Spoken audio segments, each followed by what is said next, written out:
السلام علیکم ورحمۃ اللہ وبرکاتہ۔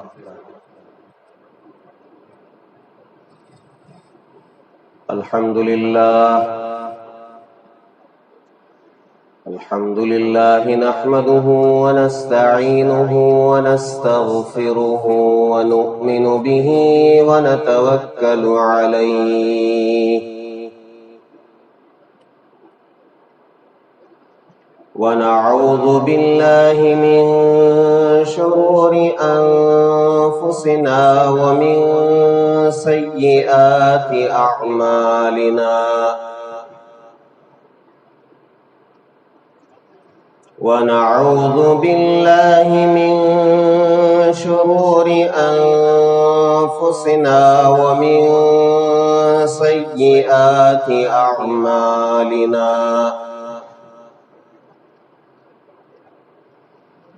من يهده الله فلا مضل له ومن يضلله فلا هادي له ونشهد أن لا إله إلا الله وحده لا شريك له ونشهد أن سيدنا ونبينا ومولانا محمدا عبده ورسوله الذي أرسل بالحق بشيرا ونذيرا وداعيا إلى الله بإذنه وسراجا منيرا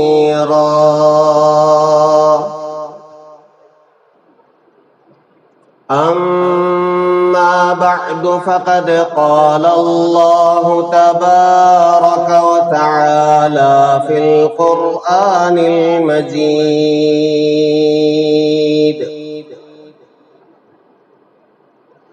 أعوذ بالله من الشيطان الرجيم بسم الله الرحمن الرحيم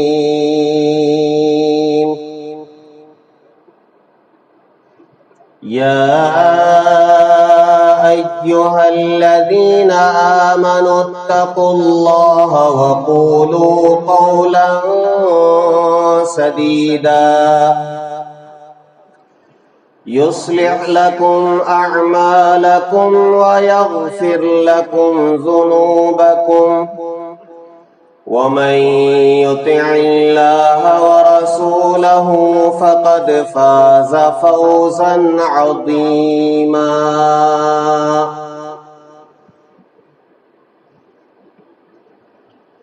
آمنت بالله صدق الله العظيم وصدق رسوله النبي الكريم ونحن على ذلك لمن الشاهدين والشاكرين والحمد لله رب العالمين۔ بزرگان محترم، عجیب اتفاق ہے کہ گزشتہ لاک ڈاؤن کے بعد پورے 5 مہینے گزرے۔ ان 5 مہینوں میں مسجدیں بند تھیں، خطبات بند تھے، اور میری اور آپ کی ملاقات نہ ہو سکی تھی۔ 5 مہینوں کے بعد ہماری اور آپ کی ملاقات ہوئی تھی۔ پھر ایک مرتبہ لاک ڈاؤن کا مسئلہ چلا اور رمضان المبارک میں مسجدیں بند ہوئیں، خطبات بند ہوئے، تو اس مرتبہ بھی پورے 5 مہینوں کے بعد تقریباً 5 مہینوں کے بعد آپ سے ملاقات کا موقع مل رہا ہے اور اللہ کی توفیق سے ہم ایک جگہ جمع ہیں۔ دعا فرمائیں کہ اللہ تبارک و تعالی اپنا فضل فرمائے اور آئندہ کبھی تا قیام قیامت ایسے حالات نہ آئیں کہ مسجدیں بند ہو جائیں، نمازی مسجدوں سے دور ہو جائیں، اور جو ایک سلسلہ ہے جمعہ کے موقع پر خطبات کے سننے کا، دین کی باتوں کے سننے کا، اللہ اور اس کے رسول کی باتوں کے سننے کا،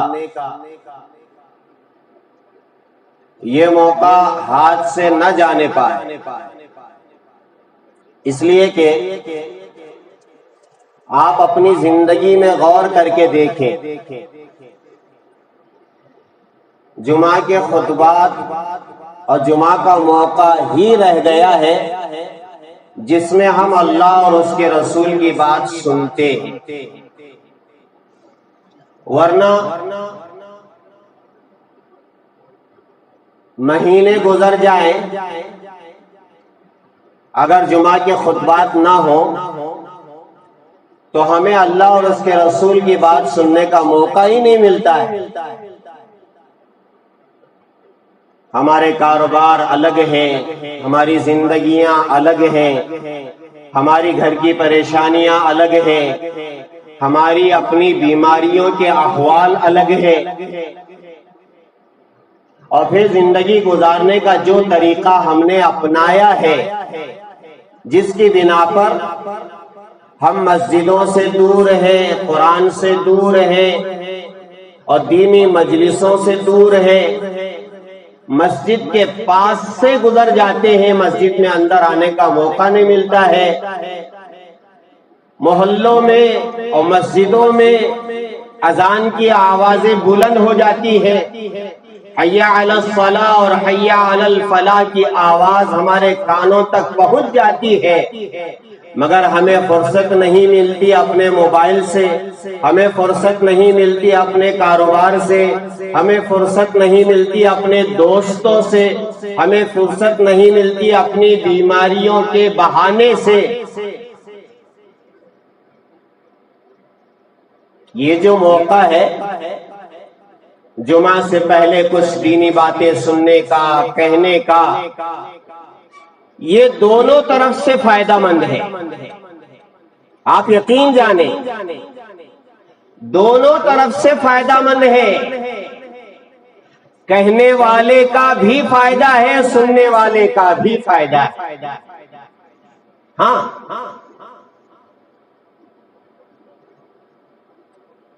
آپ یقین مانیں، کہنے والا جو کہتا ہے، علماء جو آپ کے سامنے بیان کرتے ہیں، حضرات مفتیان اکرام جو آپ کے سامنے بیان کرتے ہیں، داعی حضرات جو اللہ کی اور اللہ کے رسول کی بات آپ کے سامنے کرتے ہیں، یہ جانبین سے فائدہ ہے، بلکہ اگر میں یہ کہوں تو غلط نہیں ہوگا کہ سب سے پہلا فائدہ کہنے والے کو ہوتا ہے، اور سننے والے کو فائدہ اس وقت ہوتا ہے جب کہنے والا خود اپنی بات اپنے لیے کرے، سامنے والے کو سمجھانے والا تو اللہ ہے، توفیق ہوگی اللہ کی طرف سے، فضل ہوگا اللہ کی طرف سے، وہ نماز کو آئے گا، وہ داڑھی رکھے گا، وہ قرآن پڑھے گا، وہ فرائض پر عمل کرے گا، وہ بیوی کے حقوق ادا کرے گا، وہ والدین کے حقوق ادا کرے گا، وہ بچوں کے حقوق ادا کرے گا، کاروبار شریعت کے مطابق کرے گا، اس میں کہنے والے کا کوئی کمال نہیں ہے، اور ذمہ داری بھی کہنے والے کی کہاں تک ہے، آپ کہیں اور کہہ کر کے سامنے والے کو اللہ کے حوالے کریں، کہنے والا اللہ کی طرف متوجہ ہو۔ ہاں، کہنے والا یہ ہرگز نہیں کہہ سکتا، واللہ اللہ کی قسم یہ نہیں کہہ سکتا کہ کہنے والے کی وجہ سے سامنے والے کو توفیق ہو گئی۔ انک لا تہدی من احببت ولکن اللہ یہدی من یشاء۔ ابو طالب رحمت دو عالم صلی اللہ علیہ وسلم کے چچا،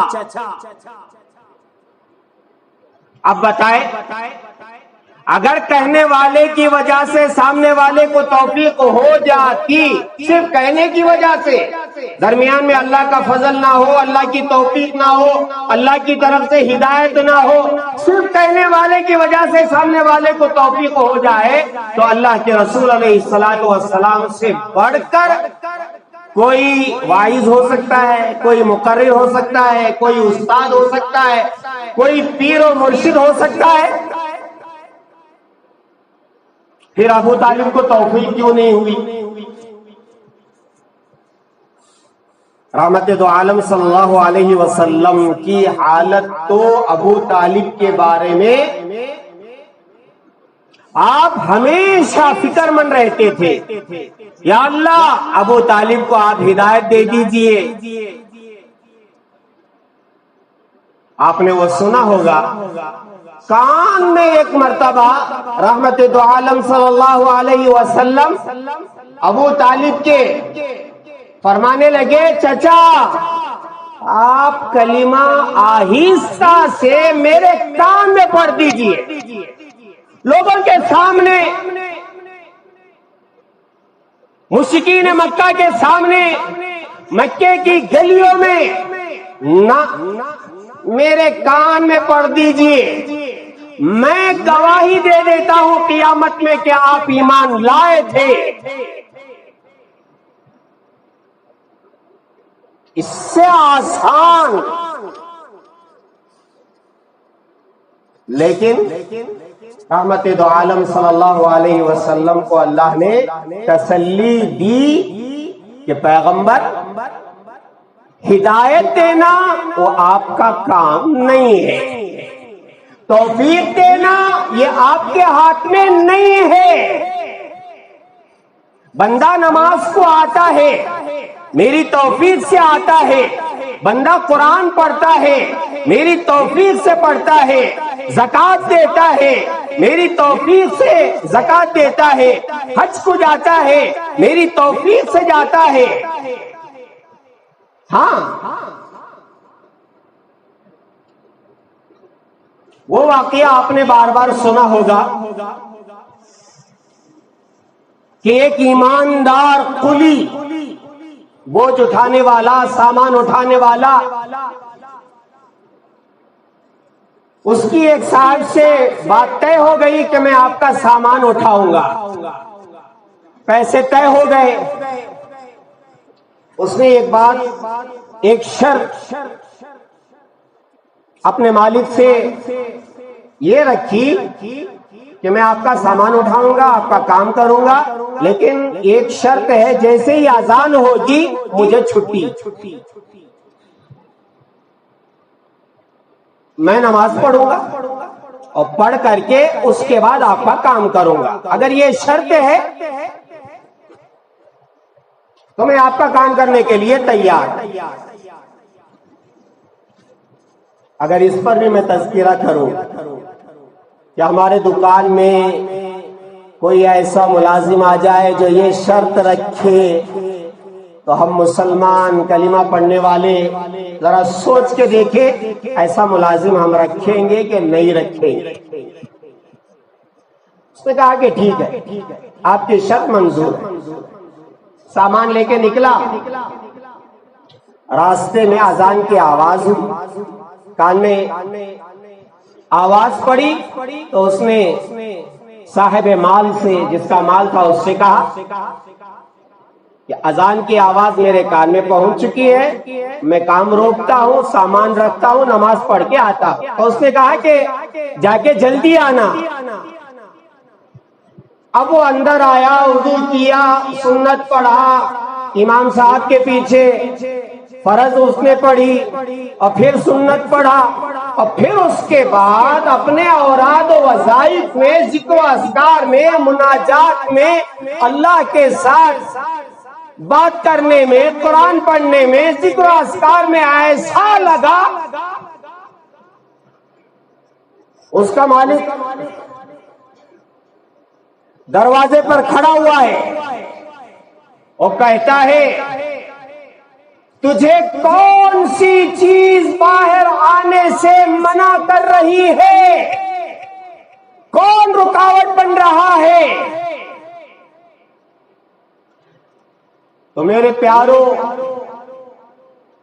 اس غلام کی، اس قلی کی آواز، اس کا جواب سنو۔ وہ کہنے لگا جو مالک الملک تجھے اندر آنے سے منع کر رہا ہے وہ مجھے باہر جانے سے منع کر رہا ہے۔ ہاں، این سعادت بزور بازو نیستان بخشت خدائے بخشندہ، فارسی کا شعر ہے۔ یہ جو توفیقیں ملتی ہیں نماز کی، تلاوت کی اور صدقہ کرنے کی اور یتیم پر ہاتھ رکھنے کی اور غریبوں کی امداد کی، یہ کس کی توفیق سے ہے؟ یہ اللہ کی توفیق سے ہے۔ ہاں ہاں، اس لیے میرے پیارو اس کی قدر کرو۔ اللہ اس کے رسول کی بات جمعہ میں ہوتی ہے، اس کی قدر کرو۔ اگر خدا نہ خواستہ اگر یہ سلسلے بند ہو گئے ہماری بدعمالیوں کی وجہ سے، ہماری شرارتوں کی وجہ سے، پھر میرا عزیزو اللہ اس کے رسول کی بات سننے کا موقع،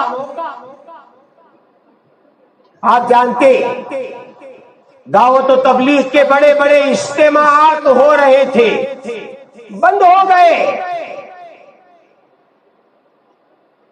کتنا بڑا نقصان ہے میرا، آپ کا، امت کا۔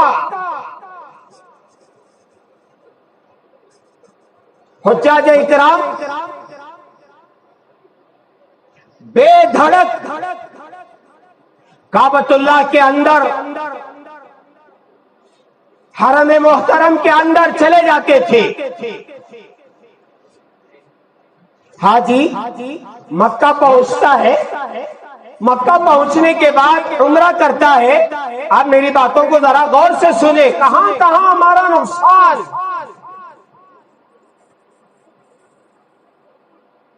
مکے میں رہ کر کے موقع ہے حج ہونے کے بعد یا حج سے پہلے، جب چاہتا حاجی چلا جاتا مسجد عائشہ اور وہاں جا کر کے احرام باندھ لیتا اور احرام کی نیت سے 2 رکعت نماز پڑھ کے لبیک اللہم لبیک لبیک لا شریک لک لبیک ان الحمد والنعمت لک والملک لا شریک لک، یہ پڑھتے ہوئے جب چاہے دن میں، رات میں، جب اس کے دل میں خواہش ہوئی وہ احرام باندھنے مسجد عائشہ چلا جاتا اور وہاں لبیک پڑھتا ہوا آتا، اور جب چاہے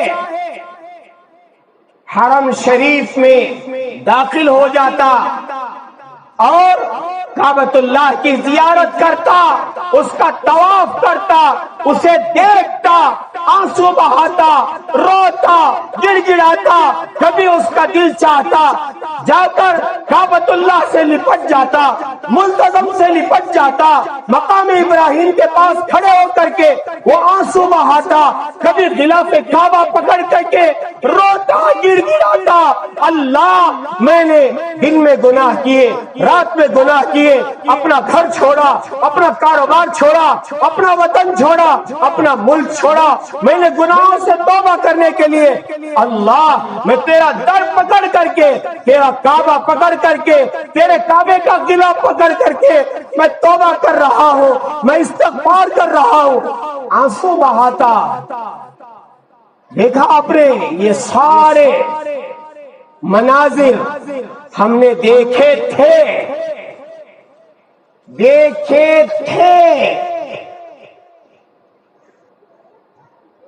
لیکن حالات کیسے آئے؟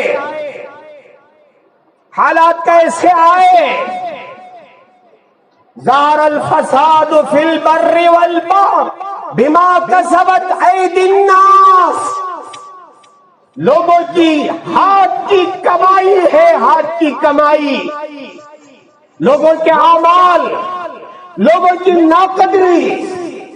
ہاں مسجدوں میں اذانیں ہوتی تھی، نمازی مسلمان مسجدیں نہیں آتے، قرآن پڑھا ہوا ہے، دھول لگی ہوئی ہے، پڑھنے والا کوئی نہیں، تسبیحات لگی ہوئی ہے، پڑھنے والا کوئی نہیں۔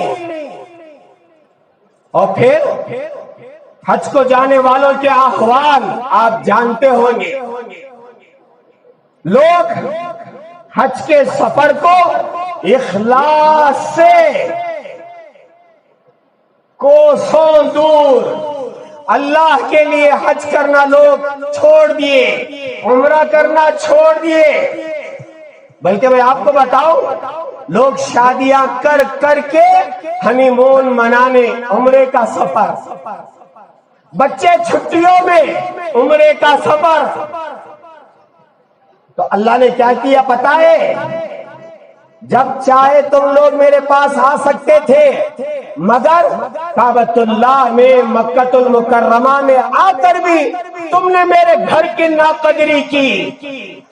تو پھر کیا ہوا؟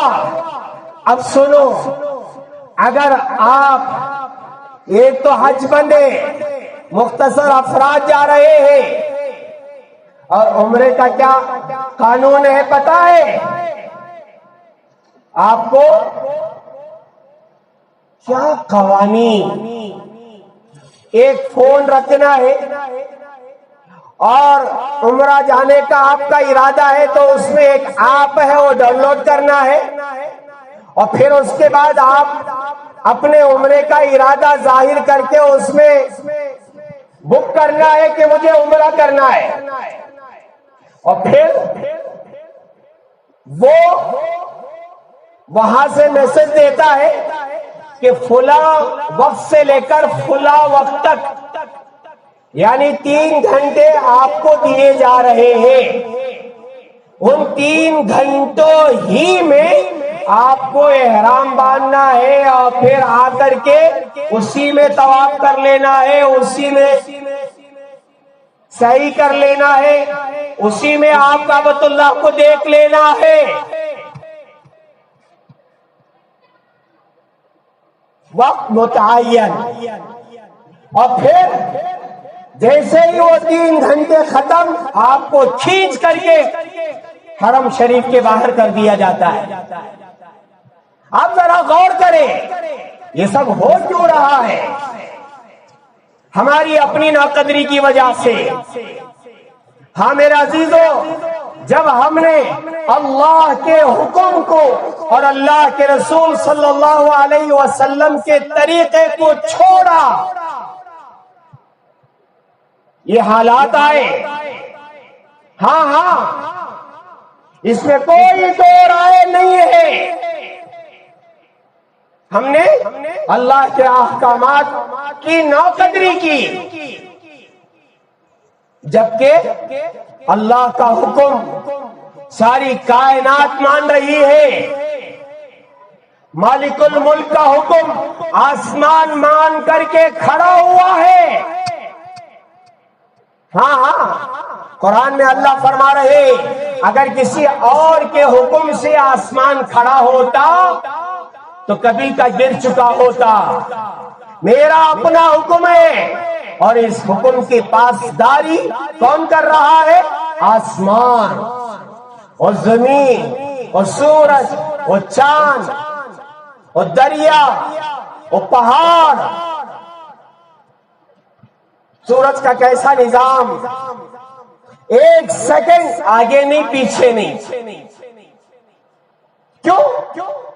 معلوم ہے اللہ کا حکم ہے. سورج کو پتا ہے اللہ کا حکم ہے. آسمان کو پتا ہے اللہ کا حکم ہے. زمین کو پتا ہے اللہ کا حکم ہے. پہاڑوں کو پتا ہے اللہ کا حکم ہے. دریا کو پتا ہے اللہ کا حکم ہے. مجھے بہنا ہے، میں رک نہیں سکتا. لیکن ایک انسان، ہاں، انه كان ظلوما جہولا، بڑا ظالم، بڑا جاہل، اللہ کے احکامات کی کوئی پاسداری ہمارے پاس نہیں ہے. اور سنو میرے پیارو، جب انسان اللہ کا حکم توڑتا ہے اور حدود پار کرتا ہے، دل کا حدود اللہ نے ہر چیز میں ایک حد مقرر کیا ہے، باؤنڈری ہے. یہاں تک جا سکتے ہیں، اس سے آگے نہیں جا سکتے. یہ میاں بیوی کا تعلق ہے، ٹھیک ہے، یہ حدود ہے تمہارے. آگے زنا کے لیے یہ قدم بھی آپ بڑھا نہیں سکتے. یہ پانی ہے، یہ شربت ہے، یہ دودھ ہے، یہ شہد ہے، آپ چاہے جتنا چاہے پیے، حد ہے. آگے ایک قدم بڑھا کر کے شراب، نا، تلک حدود اللہ. آپ نفع کما رہے ہیں، تجارت کر رہے ہیں، ٹھیک ہے، یہ اللہ کے حدود ہے. 10 روپے کی چیز آپ 12 روپے میں بیچے، 15 روپے میں بیچے، ٹھیک ہے، اچھی بات ہے، فائدہ کمائے، یہاں تک اجازت ہے. لیکن آپ فائدہ کمانے کے لیے سودی لین دین شروع کر دے، انٹرسٹ پر پیسہ دینا شروع کر دے، پیسہ لینا شروع کر دے. فرمایا تلک حدود اللہ. ہماری آنکھیں، ہم اپنی بیوی کو دیکھیں، اپنے بچوں کو دیکھیں، اپنے بہنوں کو دیکھیں، اپنی ماں کو دیکھیں، اپنی دادی کو دیکھیں، اپنی نانی کو دیکھیں، اپنی خالہ کو دیکھیں، اپنی پھوپھی کو دیکھیں. تلک حدود اللہ، اجازت ہے. لیکن جہاں مسئلہ آئے گا غیر محرم کا، تلک حدود اللہ فلا تقربوها، اس کے قریب مت جاؤ. دیکھنے کی ایک حد ہے، بولنے کی ایک حد ہے، کھانے کی ایک حد ہے. آپ گوشت کھانا چاہتے، ٹھیک ہے، بکرے کا گوشت ہے کھائے، گائے کا گوشت ہے کھائے، اونٹ کا گوشت ہے کھائے، مرغی ہے کھائے، انڈا کھائے، کھانے کی ایک حد ہے. لیکن ذرا ایک قدم آگے بڑھا کر کے خنزیر کھانا چاہے، نانا، حرام کا کھانا چاہے، نانا، چوری کر کے کھانا چاہے، نانا. تلک حدود اللہ. ہر چیز میں اللہ نے ایک حد مقرر کی ہے، اس سے آگے بڑھنا، اس کے خلاف کرنا، فلا تقربوها، اس کے قریب بھی نہ پھٹکو. کیوں؟ کیا ہوگا اس سے؟ کیا ہوگا؟ آپ غور کریں، کتابوں میں لکھا ہے جب انسان اللہ کی نافرمانی کرتا ہے تو اللہ کو اس بندے پر ایسا غصہ آتا ہے جیسے شیر اپنے شکار کو دیکھتے ہی غصے میں آتا ہے. تو کیا کرتا ہے؟ غصے میں آ کر کے بٹھا کر کے پیار کرتا ہے. شیر کو شکار نظر آ گیا، آپ نے دیکھا ہوگا، وہ چھپکتا ہے، اسے پکڑتا ہے، اس کا خون نکالتا ہے، اس کا خون چوستا ہے، اسے پھاڑتا ہے، اسے کھاتا ہے. اب ادھر آئیے، اگر میرا اللہ مجھ سے ناراض ہو گیا، شیر کو جیسا ایسا غصہ آ کر کے اپنے شکار کو چیر پھاڑ دیتا ہے۔ اگر میرے اللہ کو غصہ آ کر کے میرے حالات بگاڑنا شروع کر دیا، میرے اللہ کی قسم میرے پیارو، پھر کوئی طاقت ہمیں روک نہیں سکتی، نہیں روک سکتی، نہیں روک سکتی، نہیں روک سکتی۔ یہ سارے جو حالات ہیں ایک نظر ہم ڈال لیں، کیا اللہ کو غصہ نہیں آ رہا؟ ہمارے کام، نہ ہماری زبان صحیح ہے، نہ ہماری آنکھیں صحیح ہے، نہ ہمارا کاروبار صحیح ہے، نہ ہمارے بیوی کے ساتھ تعلقات صحیح ہے، نہ بچوں کے ساتھ تعلقات صحیح ہے، نہ ماں باپ کے ساتھ تعلقات صحیح ہے، نہ مسجدوں کا احترام، نہ قرآن کا احترام، نہ علماء کا احترام، نہ طلباء کا احترام، نہ اساتذہ کا احترام، نہ بڑوں کا احترام۔ تب جا کر یہ حالات آئے ہیں۔ کسی کا گلا شکوہ نہ کرو۔ ہم اگر آج بھی توبہ کر کے اللہ سے توفیق مانگ کر ہم اپنی زندگی میں ذرا یوں ٹرن لیں، زندگی ہماری بہت تیزی کے ساتھ جہنم کی طرف جا رہی ہے، بہت تیزی کے ساتھ۔ سائنس ترقی کر رہا ہے، ٹیکنالوجی ترقی کر رہی ہے، اور میں ہمیشہ یہ کہا کرتا ہوں اس ٹیکنالوجی کے آڑ میں دنیا تیزی کے ساتھ جہنم کی طرف جا رہی ہے۔ ہم مسلمان ہیں، ہم آزاد نہیں ہیں، ہم بندھے ہوئے ہیں۔ قرآن ہمارے لیے ہدایت کی کتاب، رحمت دو عالم صلی اللہ علیہ وسلم کی احادیث مبارکہ، آپ کی زندگی ہمارے لیے آئیڈیل۔ ان دو چیزوں کو چھوڑ کر ہم جب سے تیسرے کے پیچھے چلنا شروع کر دیے ہیں، یہودیوں کے پیچھے، نصارہ کے پیچھے، میرا عزیزو یاد رکھو دنیا مان چکی ہے کہ اسلام کی طاقت کیا ہے، قرآن کی طاقت کیا ہے، احادیث مبارکہ کی طاقت کیا ہے۔ بلکہ میں آپ کو یہ کہوں، اللہ اکبر کا جو نعرہ ہے، جسے نعرہ تکبیر کے بعد پڑھا جاتا ہے، اللہ اکبر کی طاقت کیا ہے، ساری دنیا نے دیکھ لیا اور مان لیا۔ ہاں، اب بھی اگر ہم پیچھے رہ گئے، میرے پیارو، اللہ وہی ہے جو صحابہ کے زمانے میں تھا، نبیوں کے زمانے میں تھا۔ ہاں، اللہ وہی ہے، بس ہمارے اعمال ایسے، ہمارا ایمان کمزور، ہمارا تقوی اور پرہیزگاری نہ کے برابر، تب جا کر کے یہ حالات آئے۔ اس لیے ہم سچی اور پکی توبہ کر کے، جو آیت میں نے پڑھی اس میں اللہ نے یہی کہا، جو اللہ اور اس کے رسول کی اطاعت کرتا ہے وہ بڑی کامیابی کو پہنچ گیا۔ وَمَن يُطِعِ اللَّهَ وَرَسُولَهُ فَقَدْ فَازَ فَوْزًا عَظِيمًا۔ جو اللہ اور اس کے رسول کی اطاعت کرتا ہے وہ بڑی کامیابی پا لیتا ہے۔ اس لیے میرے عزیزو، حالات اگر درست ہونا ہے، بس اپنے آپ کو بدلنا ہے۔ جب تک ہم اپنے آپ کو نہیں بدلیں گے، حالات درست نہیں ہوں گے، نہیں ہوں گے، نہیں ہوں گے۔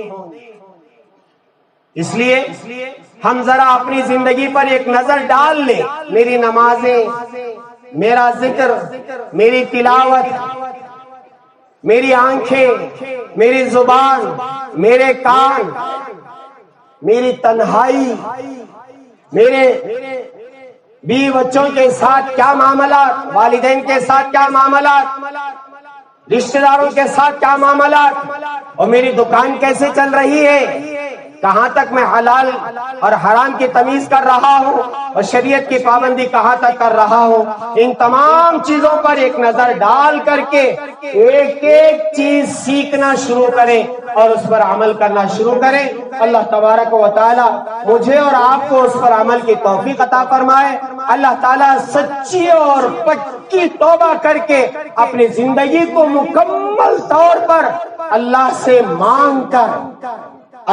مانگ کر اس کی توفیق کے بغیر کچھ ہونے والا نہیں ہے، اللہ سے مانگ کر ہم اپنی زندگی کو بدلنے کی پوری کوشش کریں گے اور اپنی غلطیوں پر استغفار صبح میں بھی پڑھتے رہیں گے، شام میں بھی پڑھتے رہیں گے، ندامت کے ساتھ زندگی گزارنے کی نیت کر کے شروع کریں گے۔ ایک قدم ہم شروع کریں گے، اللہ تعالیٰ کی طرف سے مدد اور نصرت شروع ہو جاتی ہے۔ اللہ تعالیٰ ہم تمام کو اللہ کے احکامات پر عمل کرنے اور رحمت دو عالم صلی اللہ علیہ وسلم کی سنتوں پر 100% عمل کی توفیق عطا فرمائے۔